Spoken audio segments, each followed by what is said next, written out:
even though I interviewed students who had an absence that looked like truancy and others who had an absence that looked like school refusal or anxiety.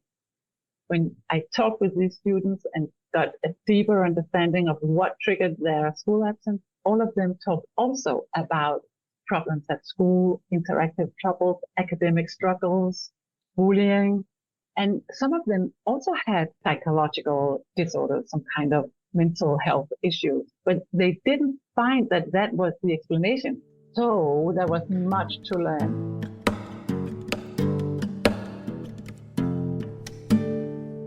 Hello and welcome. I'm Abbie. This is Stories Lived, Stories Told, and today I invite you to join me in conversation with Gro, Emmertsen, Lund as we take a communication perspective on school inclusion, social constructionism, absenteeism, and community. To take a communication perspective is to consider what we're making and how we're making it through our communication practices.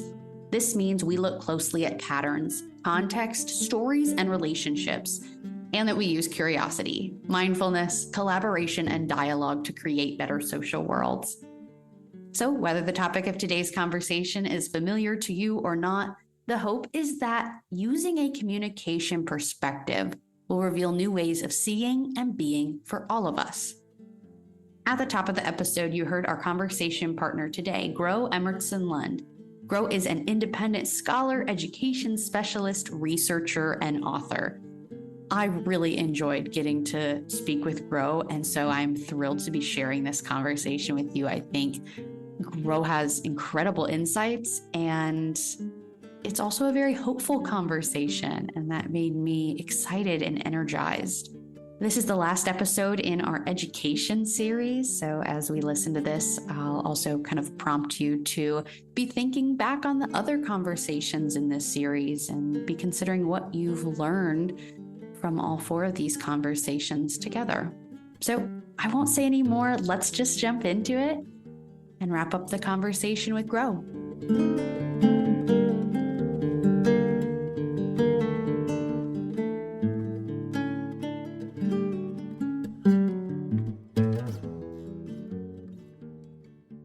Hello, Gro. Thank you so much for joining me for this conversation. I've really been looking forward to it.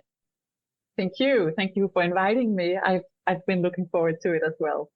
Good. I'm really glad to hear that. Well, to start, as I always do, please introduce yourself. And I know that is could be such a large question. There's so many parts of you that we maybe won't get to talk about today, but I think you can give us a good place to start, give us a little context, help us to better understand who you are.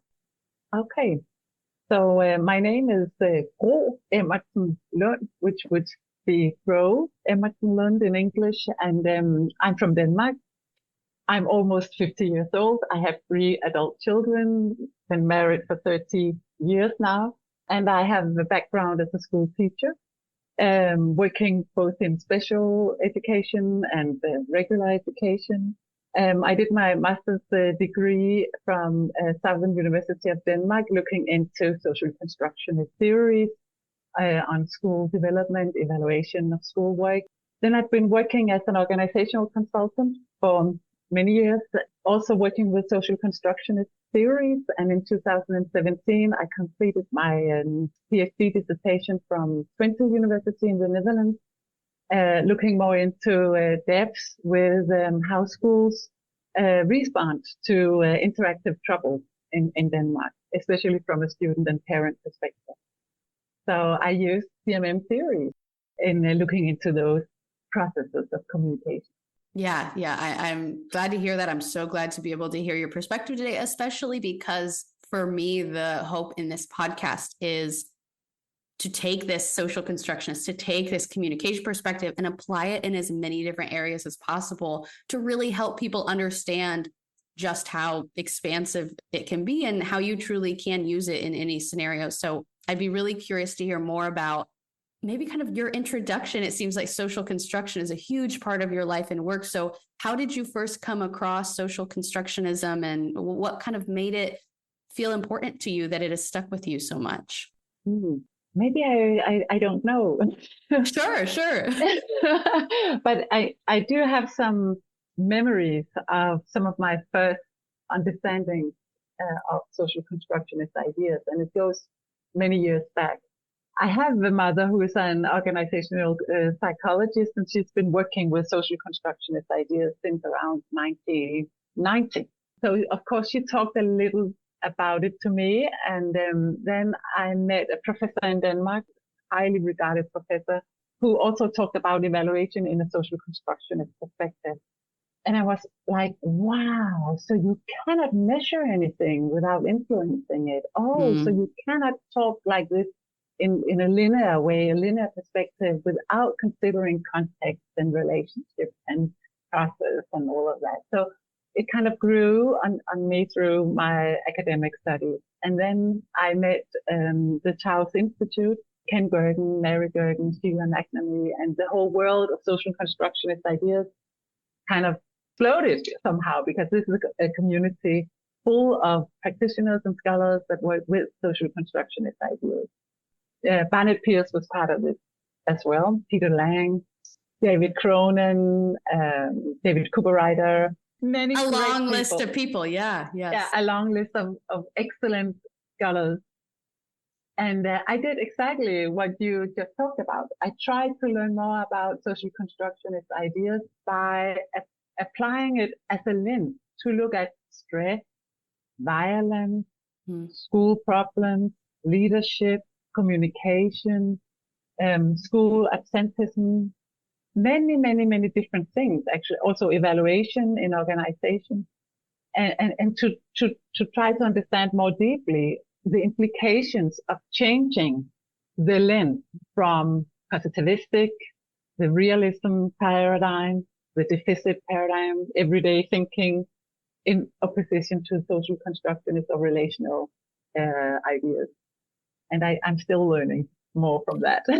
Yeah. It makes sense that you would be unable to pinpoint a specific moment where you learn about social construction, especially if your mother was maybe already using a lot of these ideas and they were already integrated into your life in ways that were maybe taken for granted until you started doing your own studies. I'm just so curious to ask always, because I feel like I had an opposite experience, that I can remember a very distinct moment learning about CMM and learning about truly the piece around the meaning making, that it was a really new idea for me, that I could question the meaning that existed and create my own, be a participant in creating new meaning, because I grew up, I think, kind of socially taking a lot for granted and seeing things as very, there's right and wrong and good and bad, and just taking for granted the meaning that I was told was there. And so it was huge for me to begin this practice of kind of deconstructing that meaning and asking questions of it. CMM's very helpful for that, getting to say, okay, what have we been making? What's being made now? And where do we want to go? And that question of better social worlds. And that means a lot to me. And I love to see when it sticks with other people. And I'm always curious to know kind of how that came about. So that's just why I asked that question now. Can I ask you to tell the specific story of that moment? When did that happen? Yes. So I'm picturing myself sitting in my kind of communication theory class, having a big textbook, lots of communication theories. And I just loved studying communication. And I kind of jokingly tell the story sometimes that when I was in high school and people start to ask you, what are you going to study? I said communication, because I knew I loved relationships, and the way we're interacting was so fascinating to me. And I would say, oh, I'd like to study communication. And people would say, oh, so PR? No. They say, oh, so social media stuff. And I'm like, no. And after enough times of that, I thought, am I wrong about what what I think communication studies is?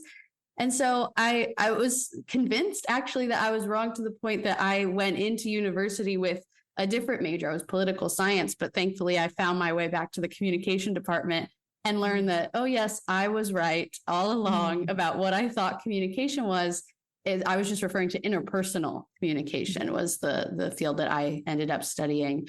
So yeah, I can really picture myself sitting in really a number of classes. I'll take it out over time like that, rather than one specific moment, but just the social constructionist perspective changed a lot for me. that's what I love too about studying communication, is that I got up out of my chair, left class, and got to use the things that we talked about. And so it was just, the change was kind of immediate for me to get to start to play around with these ideas in my own life. And so, yeah, definitely still obviously shapes my work, but also shapes my life and my own relationships today. Yeah, I can really relate to that. And even though I was brought up in a family that knew about social constructionist ideas, my mother worked with Barnett Pierce as well, and she was still part of the House Institute. On a personal level, I had the same discovery as you did. This is kind of life changing. If you think it through, it changes everything. Yes. But you really need to discover this and feel it somehow. And I was surprised of the many ways that CMM and social constructionist ideas offers new perspectives, new ways of being together. The center stage of relationships are so strong in all of those ideas, and not to think about individuals, deficits, problems, all of that in a very deterministic way, but understand that these things are created. And the 4 questions you just referred to from Barnett Pierce, I love them. So what are we making together? How are we making this? Who are we becoming while we are making this? Yeah. And how can we make better social worlds? So the idea that our worlds are social and that we make social worlds is just very applicable to many, many, many things in everyday life. Yeah. And this is making me think about transitioning nicely into kind of the majority of our topic, and one piece of that being kind of change processes that you write about. And so I think having an understanding of a social constructionist perspective, having an understanding that you as an individual get to be an active participant, making meaning in your social world with your fellow human beings who you have to collaborate with, and you have power in that situation. I think that is necessary for change to happen. I think a lot of people end up stuck, not feeling like they can change things when they don't have that perspective. So yeah, maybe that's a great place to start for us getting into a little more the specifics of your work. If you could talk about the change that you work with, the kind of change that you encourage and hope for people to experience. Okay, let me see where to start, because I do a lot of different kinds of work. So I work with schools and educational institutions and daycare institutions, the municipalities, leaderships, NGOs and politicians and lawmakers and researchers and experts in various different kinds of the networks and organizations. And I think what I mostly do is that I try to apply social constructionist ideas into the conversation. So I meet organizational members that are very much engaged in their work and experience some kinds of issues, problems, troubles, barriers for change. And they want to work together and they talk together, and sometimes they end up in conflict, or they have different conflicting ideas of where to go with their organization. So I come into the organization typically when there are something troubling them. And so I just engage in the conversation. So I start asking them various questions. And I use theories from, social constructionist theories, Barnett Pierce questions, Carl Tom's different questions. I play with questions. So I really stand on a strong theoretical foundation, and then I try to improvise. And I give stakeholders a chance to listen to each other. So I facilitate dialogue and play with perspective and try to make a safe space for all parties to actually talk with each other.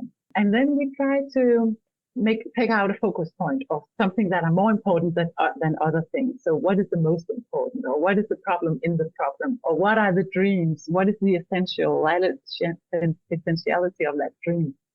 How can you create that? What would it take from you? What would it give you? And then we start doing a plan together. So what is the most important thing to start doing? So it's all their ideas, all their spirit and energy and creativity. And I'm not sure why, but it often succeeds. So I think people like to have these conversations with each other, but they really need help to facilitate them. And then we kind of make a plan, 1, 2, 3, 4, we need to do this and this and this, and we never follow the plan. So that's not the the most important thing. The most important thing is the coordination between them in their everyday life. So if they can talk in a different way, they can use the plan as kind of a leading star, and they can come back to me, and I can coach them, or we can talk about things, and they can adjust ideas, or so they are actually doing the change. Right. Yeah. And they choose what kind of changes they want to do. And then we look at what data do we need to look into to see if the changes will take place. So we also work more positivistically with numbers and figures and data and stuff like that. So we can monitor kind of the change process. And sometimes we run out of funding and we need to stop the process. Other times they feel very much helped now they are in a better place, in a good place, and this was what they hoped for, so they don't need me anymore. And the sooner that happens, the better. And sometimes it doesn't happen. So it's just, well, we won't succeed with this. And that's also okay. There are many things influencing in working life.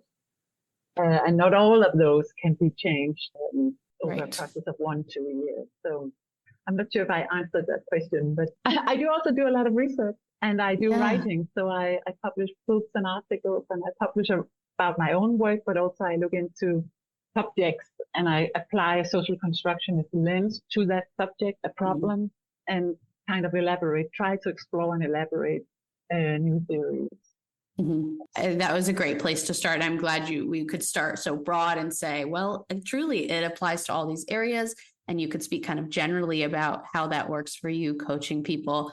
Again, not giving them the answers, but asking questions so that they can actively participate. That's really wonderful.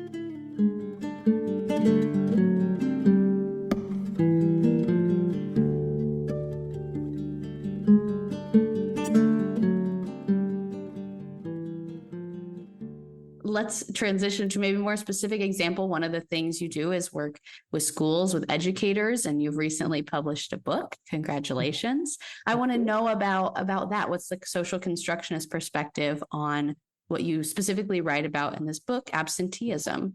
Yeah, exactly. So we have a large problem in the Western educational world about school absenteeism. So many students are not coming to school for various reasons. And if you look into the traditional research and literature on school absence, mostly you will find explanations that goes either into deficits into the individual students or socially marginalized families or poverty or something like that. Okay. And these are issues that schools can rarely change. Very often the problem of school absence leaves the school area and goes into other sectors, either the mental health sector or the family social sector. And schools are left with not many actions. And as we have seen in Denmark, a rise in absenteeism data over the last 10 years or so, really dramatically increasing the numbers. I was puzzled. So why are students less likely to go to school? What is going on? And can we find answers in the traditional literature? And I was amazed that it was very deterministic understood. And I tried to use some social constructionist ideas. So relationship, communication, interactive troubles, patterns, student voices. So I start engaging in conversations with students and teachers and parents and organizations working with school absenteeism. And that was mostly treatment of anxiety, students getting exposed to schools like you do in anxiety treatment. So you expose the person, very young students that did not come to school were exposed to schools, and that triggered their reluctance to go to school even more. Interesting. So it didn't work. And I've seen these interventions that didn't work, and I was, what is the missing link here? And I'm not sure that I found all the answers, but I did find something very interesting. And that was that even though that I interviewed students who had an absence that looked like truancy and others who had an absence that looked like school refusal or anxiety, when I talked with these students and got a deeper understanding of what triggered their school absence, all of them talked also about problems at school, interactive troubles, academic struggles, bullying. And some of them also had psychological disorders, some kind of mental health issues, but they didn't find that that was the explanation because they wanted to go to school. They wanted to be part of the school community, but for various reasons, they couldn't. And the school professionals around those students talked about, yeah, that's because she has ADHD or that's because he has autism. But when I talked with students with autism and ADHD, they said, no, it's because they're bullying me or I have a struggle in the academic. Yeah. So there was much to learn. So I got a deeper dive into students' perspective and kind of discovered some patterns here that no matter what categorization of the absence was, they all talked about three main areas of their school life that either dragged them to school or pushed them out of school. So this was one, the relationship to peers. Did they have a good friend or a couple of friends or group of friends? Did they enjoy being with their friends in school? Did they see their friends outside of school, after school, in the evening or weekend? So what was their relationship to peers? That was the one thing. And the second thing is their relationship to teachers. So did they like their teachers? Were they safe around their teachers? Did they feel that the teachers liked them? Were they safe enough to raise their hands and raise their voice during teaching? Did the teachers see their specific needs and meet those needs? So the relationship to teachers. And then the third thing, and these areas were equally important to students. But the third thing was academic mattering. So did they feel that they were of importance in terms of the classes, the teaching, the academic field? Or did they have specific needs that weren't met? Or did they feel humiliated or stupid during classes? Then those things would be a danger to their presence, to their coming to school. And many students can handle issues in all three, smaller issues in all three of the areas without being compromised or without having issues with coming to school. Some students can even have like a total complete of problem in one of the areas, but if the two other areas are free of problems, they will come to school. But no of the students that I talked with who had major issues in all three areas actually managed to maintain the school presence. So this was really interesting to me to understand what is of importance for students. I'm not sure if I answered your question. I think you did. That's so good to know and so good to hear about. And maybe you can speak to this too. I don't know if this is kind of new information that you're sharing to people. Are other people talking about these same issues? Because I'm not an educator. I don't know all the conversations that are happening in the world of education right now. So kind of curious to know what's the context you're speaking into. Yes. So there are some American and English researchers into this field that came up with a new concept, a new understanding of school absence called school exclusion as a concept of absenteeism. Yeah, what would you define school exclusion as? Yeah, it's when students are not coming to school due to decisions in school or circumstances in school. So this is a whole new understanding. Right. I'm kind of working within that understanding. Yes. Okay. I see. Yeah. So, but it's just a comment in their research. So there are truancy, school refusal, and other kinds of concepts. And then, by the way, perhaps also social exclusion. And so I didn't know that it was kind of, by the way, or perhaps also social exclusion, but it happened to turn out that in my research, that was what I was looking into. even though that the adults around those students thought of it as perhaps truancy, which is a very traditional idea, or school refusal, which is connected to anxiety or mental health. So this new idea raises a large compile of questions for schools. How can we work with school belonging? How can we work with student engagement? How can we open up the classroom, the teaching room, so that students feel safe and can contribute to the conversation that's going on? Also, just recognizing that school presence, school absence is a matter or an obligation for schools. It's not only the family or the social system or the healthcare system that has a stake in this. It's really mainly the schools to succeed in creating safe environments for students to go to. Yeah, that seems like your work is kind of bringing that to the forefront to say schools are not powerless here. And that makes me think of this, CMM distinction of looking at communication instead of through it, is that maybe it's really easy for parents, for teachers, for administrators to maybe hear stories or experiences from students and kind of look through it and say, oh, you're being bullied, or you're not feeling like you're doing your best academically, but not kind of see that as, I don't know what the word I'm trying to find is, but really like representative of the larger picture of really as being really important pieces to what's going on. So it's, it just, I'm seeing this all through the lens of meaning making. It's that naming piece. A student might not be present at school, and you could call it truancy, and you could call it a number of things. You could, blame it on or give reasoning to a number of things. And that again, that shaping and being shaped by the social world, is that calling it any of these things will shape how the child experiences it, I would assume.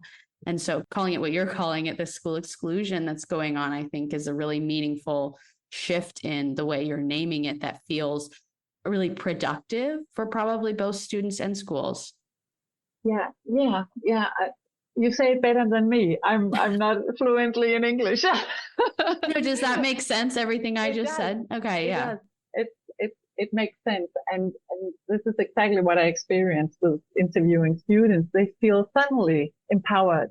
Right. Yes. So it's not because I'm poorly raised, or I am not willing to do an effort, or I'm too stupid to go to school. It's because of school exclusion that I find it difficult to engage probably in school. So, but there's also a side effect of that, because it's not only the fault of the school or the issues at school. It's a combination of how students experience and how parents and students and teachers, they talk about it with the students. So it is really important, the language we use, the meaning-making process, how can we facilitate so we open up multiple perspectives in that conversation and not kind of lean into one single explanation, one factor explanation. But just to have that concept of school exclusion is opening up the box. It's not the individual student or family's fault. It's a co-creation of many factors. Yes, that makes so much sense to me. And I'm curious about another factor that I imagine is playing into this for you and for the education system in Denmark. I know it is in the United States. Curious about how COVID-19 changed the way that schools, the way that students relate to school, the way, I don't know, how did COVID-19 change schools, I think is my question. Yeah. How are you seeing that in your research? I did some research during the lockdown in Denmark. Together with two colleagues, we collected 600 and something essays from various students in schools, where we asked them to write about how they experienced the lockdown of schools. And many of those students talked about loneliness and missing their peers, missing school, feeling like it was difficult to being taught online, and it was boring to have online teaching and so on. So these were students that were 100% not coming to school, but we had also students that came in for a couple of hours every day in smaller groups, with the same teacher all week or month, and they experienced the best time of their life because it was 8 students and 1 or 2 teachers that stayed with them all the time, and no one else. It was kind of very protected little environment, and especially younger students really benefited from that. And we had conversations in Denmark on media and in newspapers. How can we use the learning from the lockdown period when we open up schools again? What was actually effective and useful? Yeah, because many things showed up to be really effective, especially when relationships was taken care of. And but we didn't learn from it, because when schools opened again, it was back to normal, and it's the same money, it's the same funding, it's the same organizing, and so on. So unfortunately, maybe we did learn something when locked down, but afterward, no one is really ready to act on the implications. That's why I'm so curious about how change actually happens, because I think it is such a challenge. You can know what you know, and you can have learned, and making actual changes though could be really hard, especially probably for like larger institutions that are slower to change. Yeah, exactly. So I work with both structural changes and cultural changes. So structures, it's also about funding and economics, and how many teachers are we going to have at the school, how many lessons, how many students, and all of those things. And most of this is determined by politicians and given by law. But still, even within that space of law, the schools have an option to make some changes if they are willing to. But it will take time, because both the leadership team and the board and all the organizational members and parents and students, if the school are willing to involve students and parents, should agree, have conversations around what kind of changes do we then do. And they need to have enough time so they can stick to it for a number of years to see if it actually makes some changes. If they have 2 teachers in every class, for instance, and then less number of teaching classes, then it costs the same, but the organizing is totally different. And many schools in Denmark right now are working with this one change with many benefits. So students are calmer, they feel more safe, the learning is better, the teacher happiness, work satisfaction is better. Yes. When there are 2 teachers for one class. Yeah.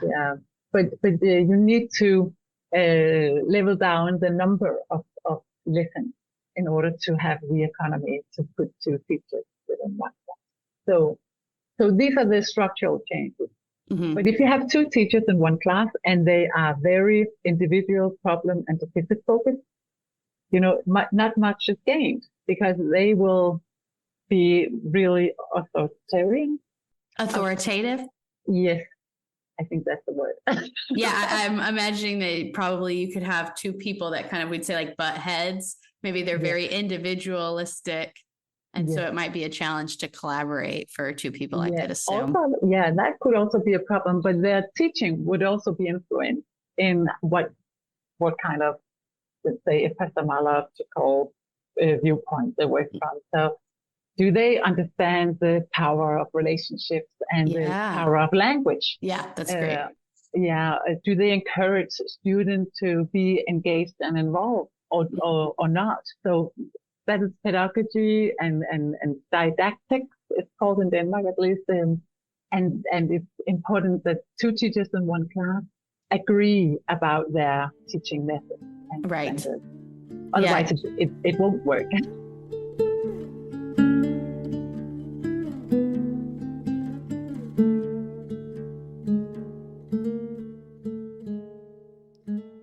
Yes. Yeah. I'm curious to hear more about this kind of distinction you're making between, I think you said like a problem solution or a deficit kind of thinking versus, would you say the opposite of that is like a social constructionist perspective? Yes. Would you tell me more about the difference between those 2 perspectives? Yeah. So if you have individual problem and deficit focused thinking, and you have a student in class who is anxious, maybe throwing with things, not being still, having a trouble with his body or her body, maybe disruptive behavior, you would say something is wrong with the student. He, the individual, I will focus on he and his problem is this disruptive behavior. Something must be wrong with him, deficit thinking. So he may have family problems, didn't sleep too much, played too much computer games, or he has mental disorder. So let's try to find out what's wrong with him. That's really traditional thinking. Yeah. The opposite to that is a relationship focused and competence or resource focused thinking that will say, oh, so his behavior shows us that something is wrong. It may be my teaching. It may be his relationship to his peers. It may be academic struggle. How can I be curious to start learn from his behavior? And how can I engage him in that learning? So I would start asking him questions. What do you care for? What is of your interest? When do you succeed? And I will also apply these questions looking at him and his actions. So I can see that he's very happy when he plays football or when we have math, but not when we have Danish. So what is his strength and interest? And how can I use that motivation from him? It does not mean that he could not have ADHD or any other issue, but it's just a totally different way of engaging with the problem. It's also inspired by the narrative idea that the problem is the problem, the person is not the problem. That's great. In the individual problem and deficit focused thinking, you would use many efforts to test and score and try to analyze the causes of the problem, and you would look within the individual. What is the individual cause for this behavior? And in the social constructionist ideas, you would look at what are the possibilities of change and how can we work together in creating that change. So it would need a collaborative relationship with the student. Whereas the individual deficit thinking, the student is an object for analyzing. For analyzing. So there are many differences. Yeah. Goes treatment too. So you can medicate this behavior. You can treat it. And you see many students treated and medicated, both in the United States and in Denmark. Yes. Yeah. That lends itself, everything you're saying lends itself so much to the kind of better social world's goal of CMM in this really interesting way that the change you're describing, the difference that you're describing to me is instead of saying the individual is a problem and that individual needs to change with medicine, with behavior, whatever, which, if the child is throwing chairs, then yes, that behavior does need to change. But taking a step back and saying, what if the social world is the quote unquote problem? What change can happen in the social world? And that is a theme that's come up across a lot of conversations. I would say this idea and part of it is the stories we tell about our lives, the difference between something is wrong with me, I need to change, and what can we collectively change about the social world so that more and more people feel at home, feel safe to be their authentic selves and just kind of accommodating more way. I've talked to people who are or support or do research about like neurodiversity. And that's such a great example of there's a lot of different ways of thinking and communicating and being in the world. And one way is not right and one way is not wrong. So what can we do in our social world to make it so that more people are accommodated and more people get to thrive because the environment allows them to do so and changes to accommodate in that way? Exactly. Yeah, that's really important. So we need to think more broadly about what is normal, what normality is, and the ideal of the ideal student is very narrow. And often ask social constructionists, do you not recognize mental health issues, disorders, and neurodiversity, to take one example? And I do. It's like you have broken a leg and you need medication. Yes. Yeah. Something similar. The thing is that it can be really stigmatizing. And we talk in Denmark about the problematized student. So whenever a student is not compliant to school standard, you would say something's wrong with that student. And then the answer could either be psychological treatment or medication. For some students, it's helpful. But as the main logic, it's really not helpful because it starts a circulation of logic that ends up with individualizing phenomena that are social. And it places responsibility on the single student or the family. It also enhances social inequality because some parents, some families have more resources and they can more easily access help and medication and treatment than other families. There are many issues around this negative circle that are a problem for the school. They do not have all the resources necessary to individualize learning to that extent. Instead of looking at the individual as a problem, engage the individual as part of the solution. And this is communication. It is involvement and engagement and learning and asking questions. Yeah, becoming a learning organization. Yeah. And I just, again, it's what's the story you're telling? Because I imagine if you do tell a student you are a problem and you do not excel and you are not safe here, then that's the story. That's the story they would have, and that's the story you would have. And so you'd all act as if that were true. And so I think the way I'm framing what you're saying is, again, like you're saying, not that you're rejecting kind of current understandings, but what can we add to this, and what additional meaning can we make of this, and how can we change the stories we're telling to be more productive and to actually make change and help and be supportive of students and families and schools. Yeah, exactly. Many of those students that I interviewed, they have either ADHD or autism. When they get that diagnosis, they are very happy because finally somebody understands them, and finally they understand themselves within the language of disorder or differency or diversity, whatever language you use. But the thing is that many of them also internalize that deficit. So they say, well, I cannot do that because I have a disorder or a difference. And that becomes their deficit story. So the thing is, how can the diagnose become a fundament of growth and change and not stigmatization? Yes. Yeah. And that is really difficult because we have a society overall that looks at differences within a deficit framework. I think. I'm not sure, but I think. Yes. You think. That's good. Yeah. I think this is such an interesting conversation to have. And I'm really glad to be able to get to talk to you today because, your book right now is only available in Danish and Norwegian, I believe, is true. Yes. So, English speaking people won't get to read it, at least not yet. But this is so relevant for so many people in so many places that speak so many languages. So I'm glad to be able to make some of your work a little more accessible through this conversation. I just think it is so relevant to a lot of people. I'm happy to hear that. Yeah. I'm happy if I can contribute to the conversation in some way, because that is what I do. I do in Denmark, at least in Norway and the Faroe Islands as well. But I did also publish some things in English.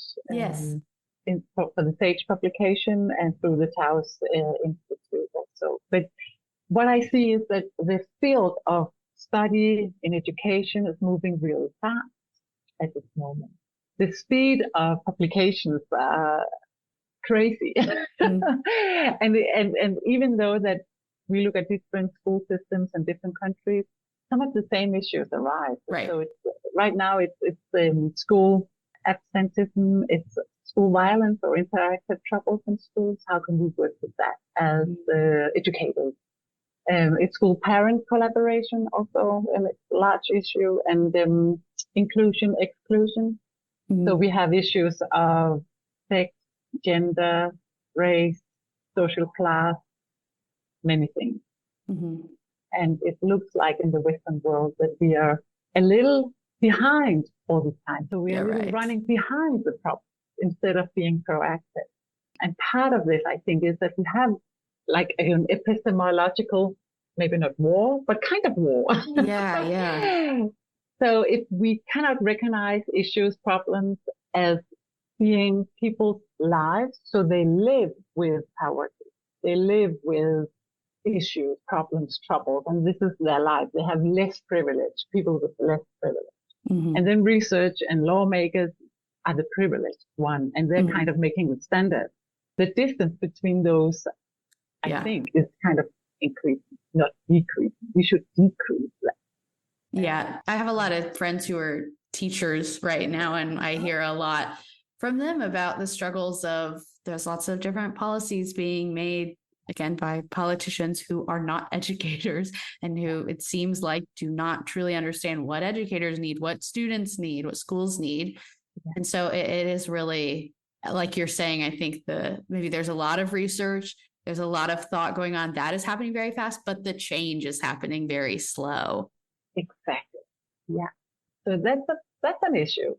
Mm-hmm. I did visit some schools in San Diego and San Bernardino some years ago that did marvelous, excellent work involving students' perspectives into teaching and school organizing. They used relational and restorative practices, narrative restorative practices, the New Zealand tradition. And it was just amazing to follow their work and their statistics. So they managed to bring down the number of suspension and expulsion, and they succeeded in minimizing the gap between white students and not white students. So when they started, Black students were more often suspended and marginalized from school. And when they worked with student engagement and relational and restorative practices, that changed. I love those examples where pedagogy and relationships and language make that huge changes, really solid changes without, structural changes. It's all within relationships.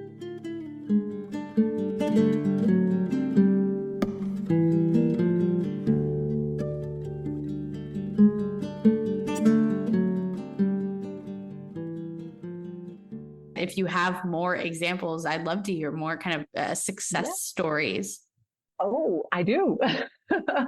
I work with the school now. I've been working with the school for more than 10 years now in Denmark. And it's just by chance that we still are working together, because we didn't plan for working together for such a long period of time. But they came back each year asking me, so could we continue? And we are now looking into this and that and stuff.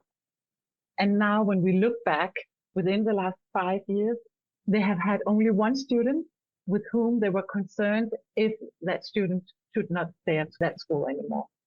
Out of 400 students, it's a small school, but fairly normal in Denmark, 400 students, one student within 5 years, they were considering to send to special education. All other students with many different types of, challenges and strengths and everything are thriving at their school. They have no students in school absenteeism, which is just wonderful. Yeah. They have a very high satisfaction amongst teachers, a very high satisfaction amongst students and parents. And they are really doing excellent work in opening up the classroom and the teaching. So they have various subjects, and it's just a normal school with a normal budget. It's a public school. So it's nothing different between that school and the other 5,000 public schools we have in this country. But in their numbers, they are really doing marvelous work. And they also work with the amendment and appreciative inquiry and narrative ideas, social constructionist ideas. Yeah. So they started building up their social capacity or social capital amongst teachers, working together, talking together, helping each other, building networks of strength-based relationships. So they can call a colleague and say, can you help me? I have this issue. So they book each other for coaching. I know you're very good at math and you're very good at boys and math, and I'm struggling in my math lesson with a group of boys. Can you help? They built up a learning organization. That was the first 2 years, and they did it in various creative ways. very cheap ways as well. Yes. Yeah. So the next level was, could we communicate with parents in a different way? Could we listen more to parents? Could we be more responsive to their needs and worries and dreams? So they engaged parents in workshops where they dreamt of the best of the future school and engaged the student and parents' dreams in decision making. And then they started interviewing students on a more regular basis. And every year they do a large survey where every student is filling out a piece of paper. What's the best thing that they experience at their school, the best thing with teachers, with peers, and what they need or what they dream for, what they would wish for. And the leadership team collects all that data from 400 students and look into what can we meet here. And one year, a large number of students wanted a more green area in the school, green environment. So the leadership team went out to buy a lot of plants, which was not expensive in terms of what they could have wished for. Yes. And very easy to buy plants and put them around the school.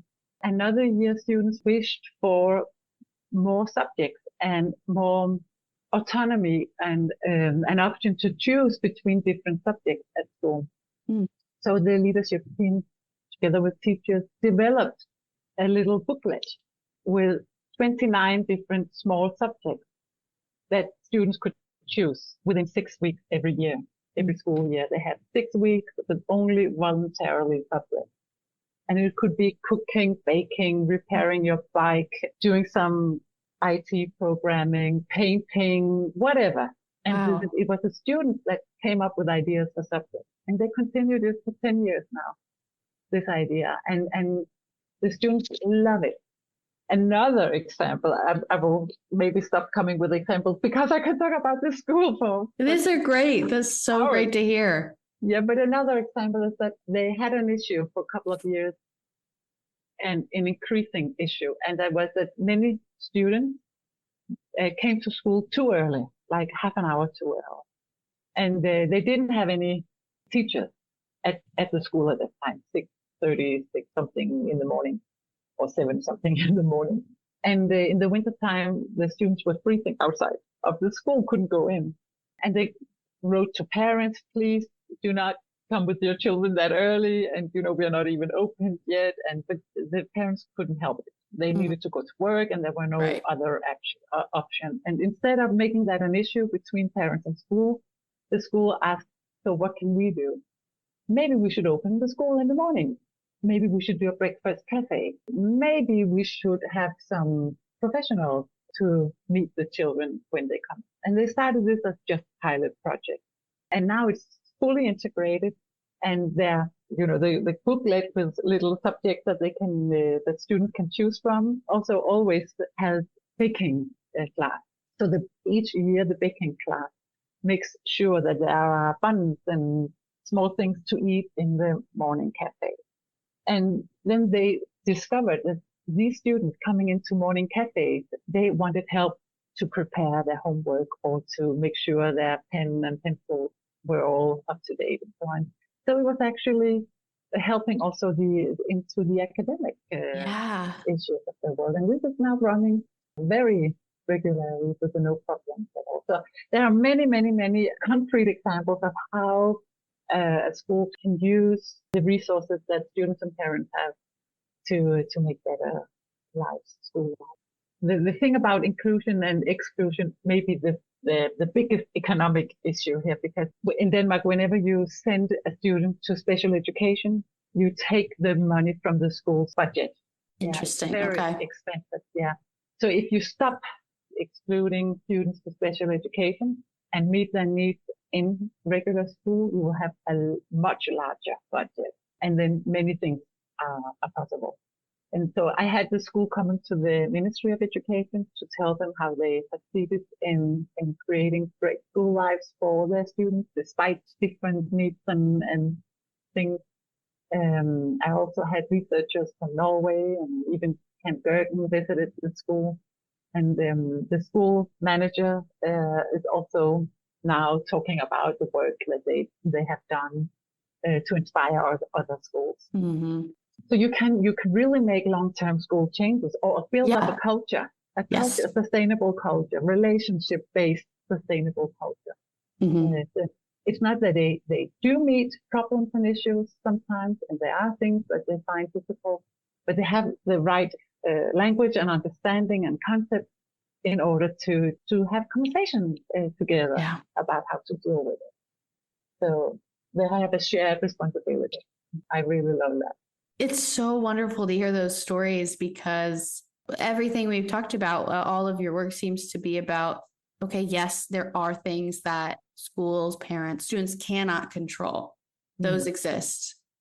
But there are also things that they can control. And the stories you just shared, that's the change process. So you can say, oh, wow, change is really hard, but it's not impossible. And there are schools that are doing really meaningful things. And so I think that's a wonderful example.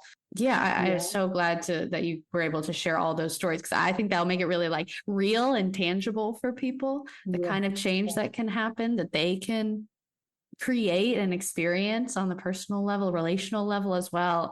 So that's really wonderful. But okay, I want to move into this CMM-ish language of talking about better social worlds. I've already mentioned that a couple of times, but I think the conversations you're having seem so important for schools, but also to have these larger implications. Like we began our conversation with talking about how broad the work that you do is.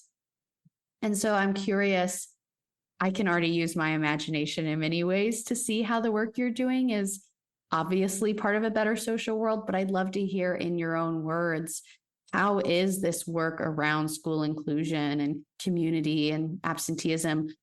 How is this part of us creating better social worlds? That's a good question. We should ask somebody else. I'm not sure that I can answer it. Sometimes it's more difficult for students and teachers and parents to engage in those conversations. It may be even easier if someone else took a decision upon them, because it's also difficult to be responsible, to be engaged, to take responsibility for better social world. Yeah. So it's also demanding to be invited into those conversations, and not all students are ready, or not all schools are ready to go into that conversation. But when they are, or if they can be more willing to engage, just maybe in the small bits and pieces here and there, they will grow from it. That is what my experience says. So when they get a taste of it, they want more. Yeah. So if I want plants in my classroom, the manager will run out and buy plants. How important then am I? Yeah. So it's the to matter and add value. When they discover that they matter, that's just a huge shift. Yep. So from being an object, nobody cares, nobody listens, to being a subject. And when they understand the implications of being a subject, wow, amazing things can happen. And most children and students want to do better. They want to do good. They want to create better social worlds. They want to help their peers. I've never met a student that didn't want to. Yeah. Maybe they didn't want to right now at this moment with you asking, but they would want if things were different. Most students and teachers, they want to create better social worlds, and they need the context or the situation where that is possible. So I think just to think of, if we had a dream, we would see generation after generation feeling connected, feeling belonging, having agency, discovering that they matter. What would the impact on society be on that? Doing good with each other. Yes. Yeah, that is what we need in the world, I think. I absolutely agree. Yeah, there's so many larger issues we should take care of: war, climate, environment, inclusion, stuff like that. So less new public management, more relationship. Yes. Less controlling, more engagement and engaging. So I do see a lot of hope in school communities, and a lot of spirit and engagement and wonderful schools doing wonderful things around the world. I also visited schools in Ontario, Toronto. That is excellent. And in Norway, I was so inspired. Oh, I could talk with you about a school in Norway. Yeah. So they do excellent work with students at risk. Students that are not coming to school at all. They are outside of school and they do not have jobs. So it's students that are lost somehow. And then they work with them for 1 year and they use strength-based approaches, social constructionist approaches, CMM, appreciative inquiry, and narrative ideas. And within 1 year, you would see a total difference. Wow. So the statistics is that after 1 year, between 93 and 99% of each year students are continuing either in education or job. Wow. Yeah, this is crazy. But they also got a lot of praise and recognition, and the Shoka network discovered them, and international networks discovered them. So, and the Crown Prince Foundation in Norway supports them. So they are kind of crazy. They are kind of doing fantastic work. Yes. But this is it's so important to have those examples and stories. Yes. So we know that we can do something. Exactly. Yes. That's why I'm so glad that you shared so many stories just now to make it feel really doable for people. Yeah. That anybody, and it's this kind of, it's both coming from this kind of small detailed perspective, but also this very broad perspective is that you as an individual, you in the classroom as a teacher, you can be making changes, administrators can be making changes, and it's relational. And it's these small moments that we're paying attention to. And enough of those small moments together have huge impacts on our world outside of just what happens in classrooms. Exactly. And I think if we should sum up all the different concrete examples that I know of, the one similar thing, the one thing that are there in all the examples is the shift from a positivistic idea to a social constructionist understanding. That is the only shift they're doing. It's an understanding of social constructionism, and then it opens up a box of opportunities and possibilities that they did not see before. And then by their own creativity, they start creating better social work. Yes. So it's the power of thinking, the power of understanding. Of telling a new story. Yeah, exactly. Yeah. Well, Gro, thank you so much for joining me for this conversation. I'm sure we could go on. And I'd love to link for people to some of the resources that you said you have that are available in English so people can just keep learning more and hopefully feel more inspired and really start to make some of that change. Yeah. Well, it was such a pleasure having this conversation with you. Thank you so much for inviting me and for being such a wonderful conversational partner. Thank you, Gro. I enjoyed that. Me too. Me too. Very much.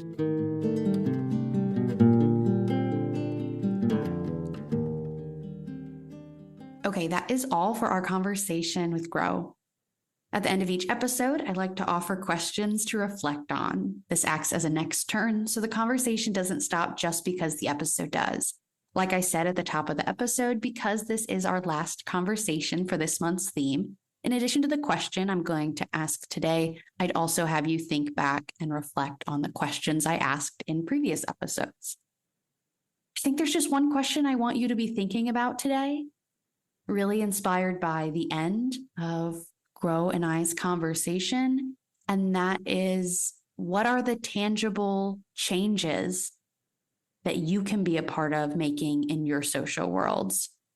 Whether you're an educator, whether you're a student or administrator, whether you're in a school setting or not, I think there's so many great lessons that we can take from this conversation that any of us can apply to any of our social worlds and how to make change happen when that can seem really hard to do.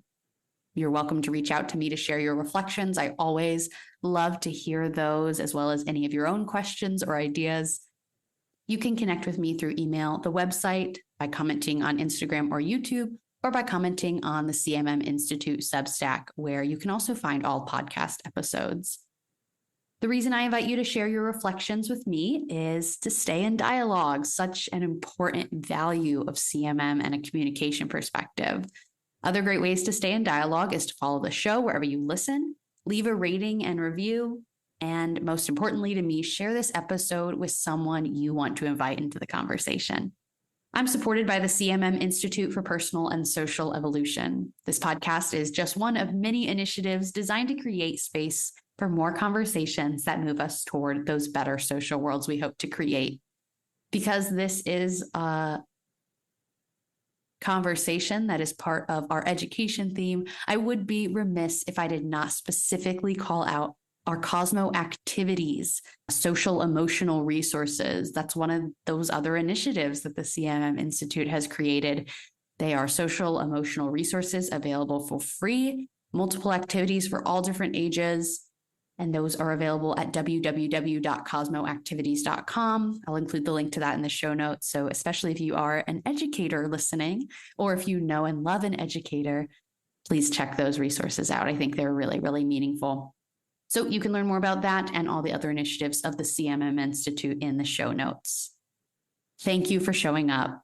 Thank you for being curious. And thank you for being a part of this story. I'm Abbie, and this has been Stories Lived, Stories Told.